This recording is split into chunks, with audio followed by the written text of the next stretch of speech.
that the Most High, this is the Most High's doings. When he says he's gonna pour his seed out. Give me that real quick. Yeah, hold on to that, but give me Isaiah 44. Right? Isaiah 44. Read verse 1 first. Right? Because we are his chosen, man. And so we gotta understand that there's not no partial awakening, man. This is a full overdose awakening, man, of his people. This is Ezekiel 37 at its finest. Read. It's the book of Isaiah, chapter 44 and 1. Yet now hear, O Jacob, my servant, and Israel, whom I have chosen. Thus saith the Lord, that made thee, and formed thee from the womb, which will help thee. Fear not, O Jacob, my Fear not, O Jacob. Once again, read. Fear not, O Jacob, my servant, and thou Jeshurun, whom I have chosen. For I will pour water upon him that is thirsty. He said, I'm going to pour water on them that is thirsty. Okay, now this whole chapter is dealing with the Israelites, right? He said, I'm going to pour out water on them that's thirsty. Why? And we've been dry out here, man. We've been desolate for so long, right? When he's talking about the water, he's talking about the Spirit of the living God, man. It's going to pour out on the Israelites in the last days, man. Right? Read. For I will pour out water upon him that is thirsty, and floods upon the dry ground. And floods on the dry ground, which is the Israelites. Read. I will pour my spirit upon thy seed, and my blessings upon thine offspring. And his blessings upon his offsprings. Okay, that's the awakening, man. So you got to be alert of who waking up in the four corners of this earth, man. Because we scattered on these four corners. Right? So I see all types of Israelites, man. Whether out there in Italy, out there in Spain, right? Out there all through Europe, France, Belgium, right? You know, certain areas in Africa that's hidden, you know what I'm saying? Where else, man? Everywhere you can think of, man. We signing and crying, same pictures, same fringes, yelling and crying, man. That's the justice of the Lord, man. That's the miracles of the Lord. And that's actually a sign, right? Go to Isaiah 11.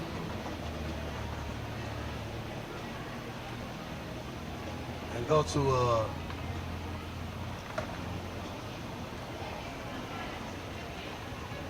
well, start at start at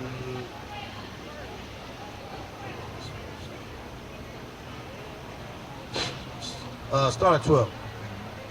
Because we know in Deuteronomy 28:46 that that was those signs was curses. All right, the signs of Deuteronomy 28 were the curses, right? That was a sign. Let's see the sign of the last day for us, man.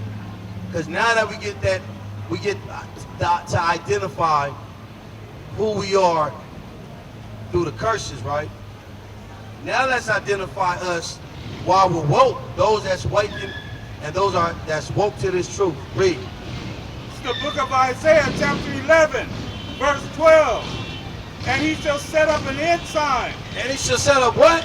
And he shall set up an ensign for the nation, and shall assemble the outcasts of Israel, and gather together the dispersed of Judah from the four corners of the earth.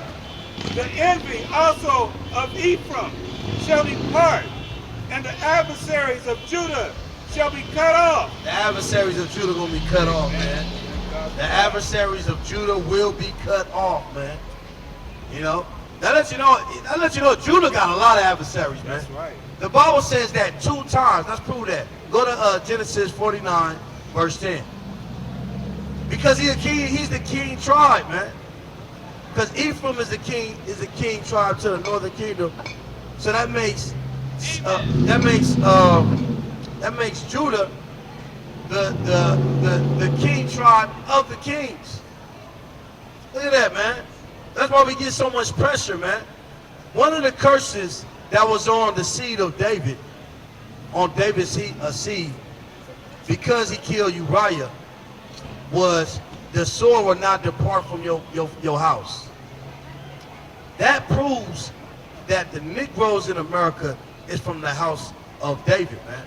Because the sword does not depart from the house, man. Yep. If you look at the dysfunction with, of David's house, man, you know, his sister or his son raped his daughter, and I mean all type of dysfunction in the house of David, man, because of what he did, right? And that, look, that judgment has been perpetuated throughout generations, man. He says the sword will not depart from the house of Judah, man. We see that, right? Read. The book of Genesis. We gonna prove that Judah got too many enemies, man. That's why he always protests. That's why he always fight. He fights his own people. He fights governments. He fights policemen, cities, systems, and all that. Judah got a lot to fight. Prove it. It's the book of Genesis, chapter 49, verse 10. The scepter shall not depart from Judah, nor the lawgiver. Go up some. Go to 8. Verse 8. Judah, thou art he whom thy brother shall praise. Because Judah means praise. That's how you identify who Judah is in the last days. Whoever Judah is, he loved to praise, man. He loved to perform. He loved to praise. He loved to throw his hands in the air. He loved.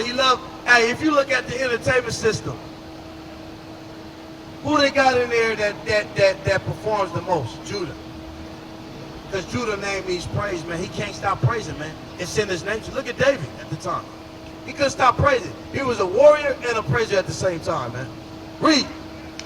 Judah, thou art he whom the brethren shall praise. Thy hand shall be in the neck of thine enemies. There you go again. Two accounts of Judah dealing with a lot of enemies. Plural, right? Yeah. Enemies. Enemigos. Judah always dealing with enemies, man. Read. Thy father's children shall bow down before thee. That's why all the tribes of Israel are going to bow down when they figure this thing out. You know what I'm saying? They were like, dang. Judah went through all that. You low-key see that? I'll give you a perfect example. A preview of that is when George Floyd died. When George Floyd died, you had everybody on the whole earth, man, bowing down, saying Floyd George and all that stuff. And a lot of those was Israelites. They probably didn't know they was Israelites, but a lot of them was Israelites. You know what I'm saying? But everybody understand. We talking about by the Spirit. Everything by the Spirit right now. Right.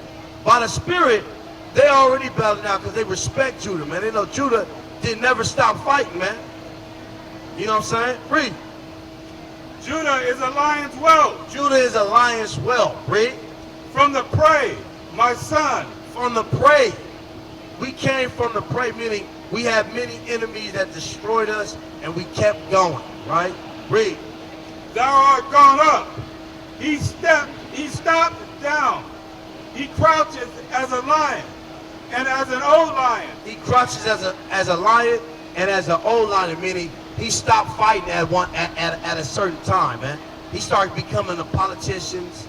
He started becoming the good citizens, and even though he getting his head cracked, he still tries to be this people of a docile attitude, right? That's why he says Judah becomes like an old lion, man, right? He forget himself for a little bit. Then what happens? Read. Who shall rouse him up? Who shall what? Who shall rouse him up? That's why all these shooting with police and all these different situations happen, because it's supposed to rouse us up, man. That's right. If you calm, if you rich and you living good life, you're not roused up, man. That's right. You know what I'm saying? You don't know that you got enemies if you live in a good life, man. The scepter shall not depart from Judah. But the scepter will not depart from Judah. That's why Judah was the first one to wake up, man, and teach.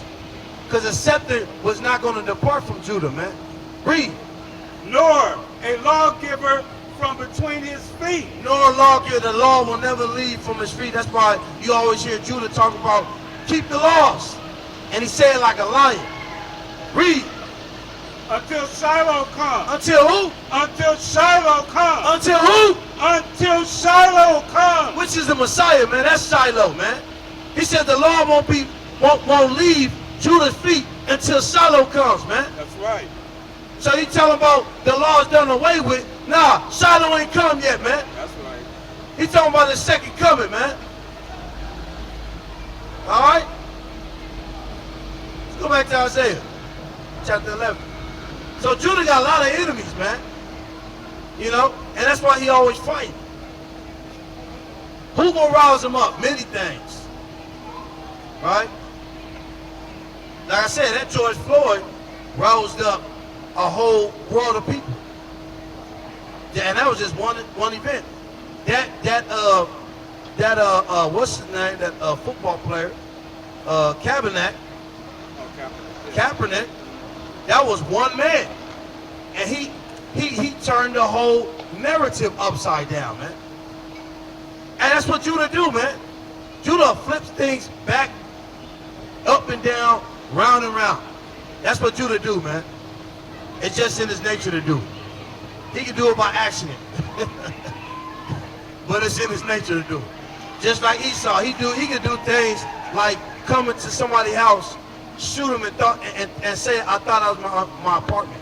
Right. He's doing that by nature, man. And get away with it. And get away with it. All that's by nature. We do things by nature. The Israelites do things. So-called blacks, Hispanics, and Native Indians are the children of Israel, man. That's Do right. not be deceived, man. Look at your history.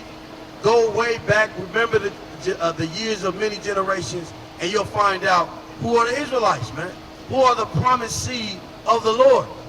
Read. And he shall set up an ensign for the nations, and shall assemble the outcast of Israel. The ensign is this truth. Because it's only this truth that's going to unify us, that's going to get us all back. He said a symbol. What does a symbol mean? To gather? A symbol, yeah. A symbol. That's what, in the army, they tell you, assemble. You know?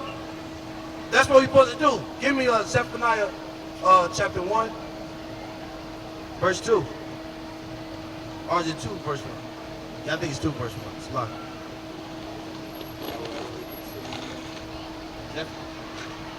Zephaniah 2.